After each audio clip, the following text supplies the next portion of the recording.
Hi guys, White Witch 110 here. Thank you for joining me this evening for the last installment of Back to BC. I have been reworking the third and final in the series. I thoroughly enjoyed writing these stories. They were basically just for me, but I'm glad that I can share them with you. We've had a cool day here in Ottawa. Did warm up a bit in the afternoon, but our temperatures are due to go down this evening. We've had frost advisory on our weather channel for this evening. Hubby's got his tea and I have my hot chocolate, so we can hunker in this evening and enjoy a warm beverage. Kittens are playing. One of them's playing with an empty box. Let me show you. He was playing with a small Irish Spring box. I don't know where that went. But, whoops. These are biscuits that I grew up eating. Yummy, yummy, yummy. And the ones that I got from President's Choice from Loblaws, but I'll eat them anyways. Hubby really likes these, and they're for those of you in French. I have to go give this back to the cat. Okay, so let's get going on the final few pages of Back to BC. Make sure you are. Remember, don't make promises you can't keep, because I expect you to keep this one. I've never seen my daughter so relaxed, so happy. Nick feels a tear escape. He quickly wipes it away, but not before Scott sees. Scott placed a hand on Nick's shoulder. Don't worry. I love her too much to let her go. I'll fight for this relationship. Abigail is my world. Abigail asked Nicole for some time alone in her room. With the door closed, Abby thinks back on her journey. The anguish she endured at the hands of Tom still so fresh in her mind. She wonders if it will ever go away. She thinks back to Scott and the heartache from last year. It pierced her very being. She knew she would never love a man as she did him. Abigail heard people talk of soulmates. She believed they actually had no awareness of its true meaning. She and Scott possessed genuine soulmate devotion. Gazing across to the apartment, she caught the glimpse of a shadow. She smiled. Sweetie, are you ready? Her father quietly inquired, entering the room. Abigail leisurely turned her head. Yes. She was glowing. You look amazing. Scott is going to cry when he sees you. Nick beamed with pride. I'm so proud of who you are, Abigail. You've come through so much. You're stronger than I give you credit for. Is he the man? Her father wanted to be sure. Yes, Dad. I have no doubts. May sound silly, but I was born for our souls to unite. I feel every move he makes.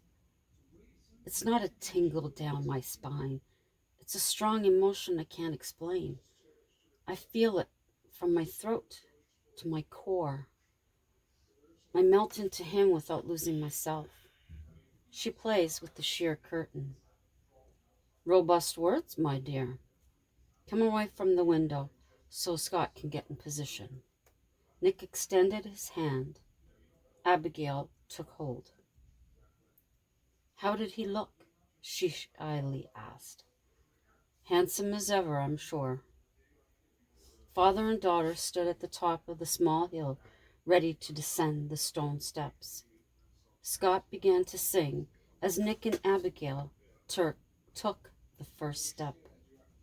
Her dress cascaded easily down the smooth surface, a simple dress that clung to her body, though flowed freely. The back was low cut with Scott's hand in mine. She carried a small bouquet of white roses. The first glance at each other was captivating. Abigail caught her breath. Scott felt the tears forming in his eyes. The entire atmosphere was alive with their adoration for one another. Her uncle stepped forward under the cover of the gazebo.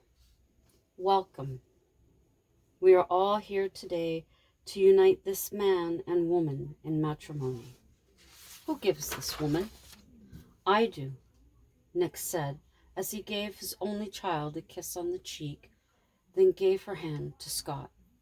I love you, he whispered.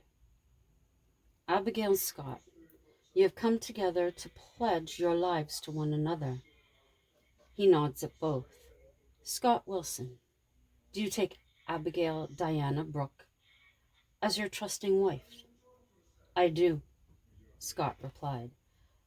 Abigail Diana Brooke, do you take Scott Wilson as your trusting husband? I do, she replied. Scott and Abigail have written their own vows. I'll ask Scott to say his at this time. Her uncle took a step back.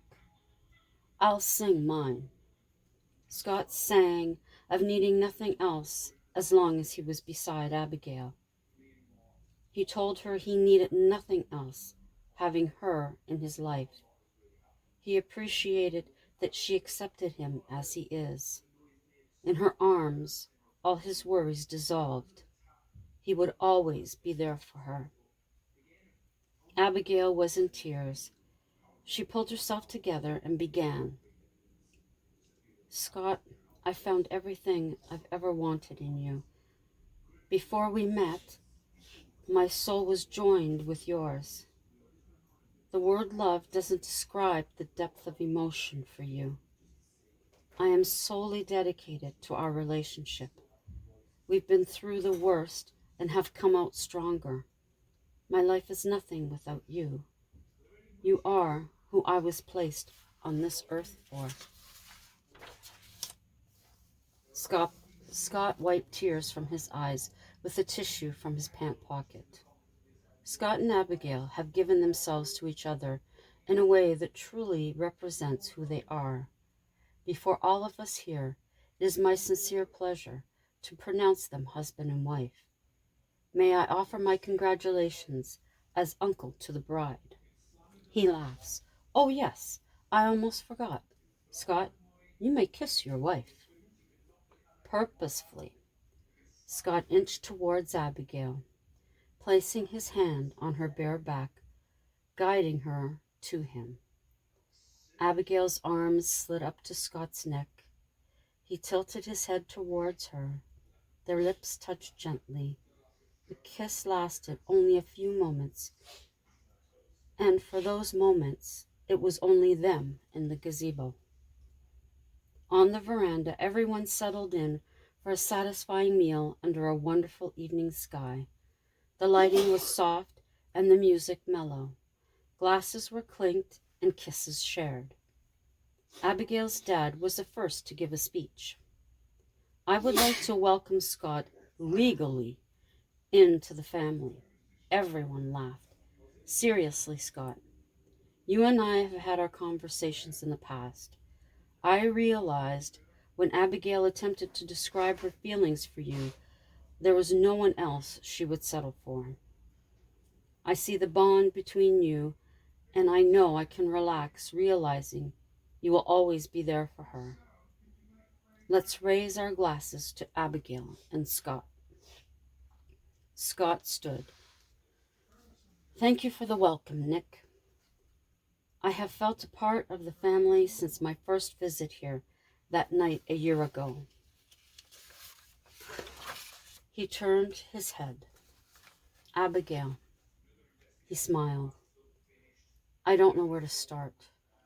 It's been a journey to say the least, but well worth it because I have you in my life. I am forever grateful you gave me that second chance. Since our first meeting, you captured my attention. You caused me to pause and take a breath when things got overwhelming. My life is stable because you're in it. I have never experienced a love like this. I look forward to many years of passion threading through our lives. I love you, Abigail Wilson. He raised his glass, as did the others, a tender kiss and a mutual gaze. Abigail stood. I can't lie, you've put me through hell, but we came through it. It feels like we've waited forever for this day.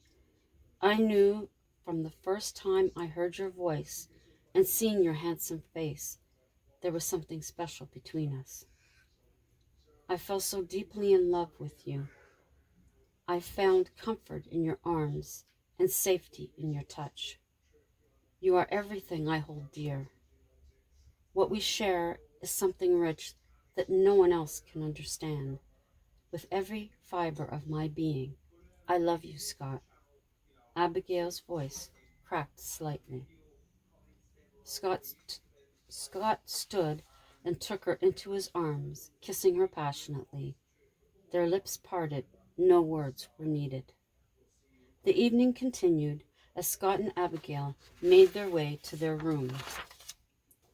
Nicole and James had placed rose petals throughout the room and over the bed.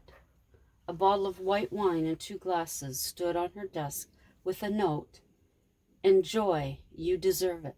Love your cousins. They smiled at each other and partook of the wine. Candlelight cast warm shadows on their skin. Abigail's dress slipped easily from her frame. Scott seductively unbuttoned his shirt, exposing his tan chest. Casually, he allowed it to fall to the floor from his hand, warm from the heat of his body. His dress pants fell from his hips. Under pale blue cotton sheets, they made love. Each seductive touch, all the sweeter, all the more meaningful on this special evening. This was the beginning of a new chapter in their lives.